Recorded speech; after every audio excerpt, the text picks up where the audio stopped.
السلام علیکم ورحمت الله وبرکاته. امید کوم تاسو به جوړ خوشاله سئ او تاسو به ګورئ A to Z الیکټرانکس یوټیوب چینل. یو ځل بیا تاسو لپاره موږ د واشنګ ماشین د ټایمر په اړه کې ویډیو راوړی چې د واشنګ ماشین ټایمر په څه وجه باندې موږ د کار فیدي اول یو څنګه به چیک کوو چې دا کار نه کوي. د دې ټوټل طریقه به تاسو لپاره راوړل. لا ګوره که دې تاسو خیال وکړئ ګوره زه دا ټایمر آن کوم دلته ګورئ نه دلته چې دلته کوم دا پیس کونډه لګي کوم پوینټ چې کوم لګي ګوره دا 1 وی 2 وی صحیح دی خو دلته چې کوم مین سپلای ورکوي ګورئ نه دا تور او دا خړ تار چې کوم نه مین سپلای ورکوي ګوره دا کار نه کوي.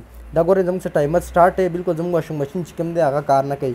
اوس تاسو بیا چې کوم کنه د سوچ نه ډایرکټ ګورم ګوره دلته ګورئ اینې دا پوینټ چې دی دا یو سم نه لګي صحیح دی. نه ګوره زموږ ټایمر سټارټ دی او زموږ دغه چې کوم دی هغه نه لګي.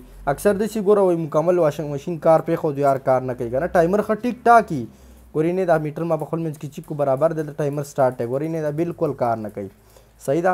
د دې مین وجه د ټایمر د ټایمر چې کله ګورئ ګوره دلته چې کله تاسو سټارټ کوئ ګر د یو کونډه مثال طور دا کونډه د دې سره ښه صحیح لګېدله او دا بله یوه چې ده د هغه د دې خوا چې کوم دي د هغه سره لګېدله نو بیا ستاسو ټایمر ټیک دی. ګوره دې ته ګوره ښه دا نوی ټایمر دی دا زه لږ هم پیله ګورئ دا یې دوه کونډې چې کوم مین او دا سپلای هلته 1 وی 2 وی بټن ته دې سپلای ورکړه ګورئ نه دقه دا سپلای ورکوي صحیح ده.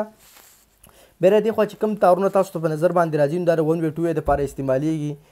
دغه بیا چې اکثر داسې چې یاره په یو پوینټ پسې کار کوي بل پسې نه کوي نو هغه یار یو 1 وی کوي 2 وی نه کوي که نه په 2 وی کې بیا دغه مسله کوي دغه بټن. په دې طریقې سره د تاسو ټایمر چیک کولی شئ. د دې ټوټل طریقه به تخیم ګوره کنیکشن چې د دې کوم دی نو که تاسو چې د په کور کې بدلوئ کاریګر نه وي که نه نو بالکل ډېر اسان بدلیږي. ټایمر به اول ولګوئ په زوړ کې نو هر یو ګوره د کوم د زوړ ټایمر کم شین تار راغلی تور راغلی سیم ټو سیم د دې بل ټایمر یو شان تارونه وي نو تاسو په اسانه کولی شئ چې بالکل د هغې نه تار راکوله وهئ هغه قشندرنګ کوله وهئ پرې نوي پسې لګوئ صحیح ده. که تاسو اسان طریقې سره لګوئ که تاسو ته مکمل طریقه نه درځي ټایمر په واشنګ ماشین کې نه خیر د هغې لپاره بله زه بیا پریکټیکل ویډیو جوړه کړم تاسو په هغې باندې بیا دا جوړولی شئ صحیح ده. د دې کنیکشن مکمل کولی شئ.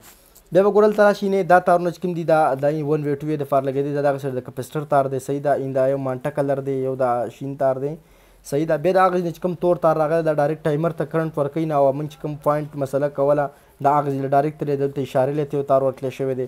بل دا سور چې کوم راختلی دا صرف اشارې له تللی دی او د ټلۍ له تللی دی صحیح ده. ټلۍ دپاره دا استعمال شوی دی.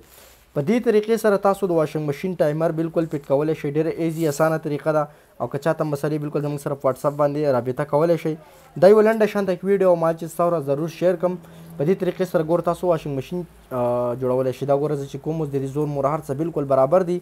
ډېره ایزي اسانه طریقه ده او که تاسو زموږ چینل نه سبسکرایب کړئ زموږ چینل ځان سره ضرور سبسکرایب کړئ چې داسې معلوماتي ویډیوګانې تاسو ته په وخت باندې دررسي. راتلونکي ویډیو پورې په لوی الله سپارم. د لوی الله په امان. السلام علیکم ورحمت الله وبرکاتو.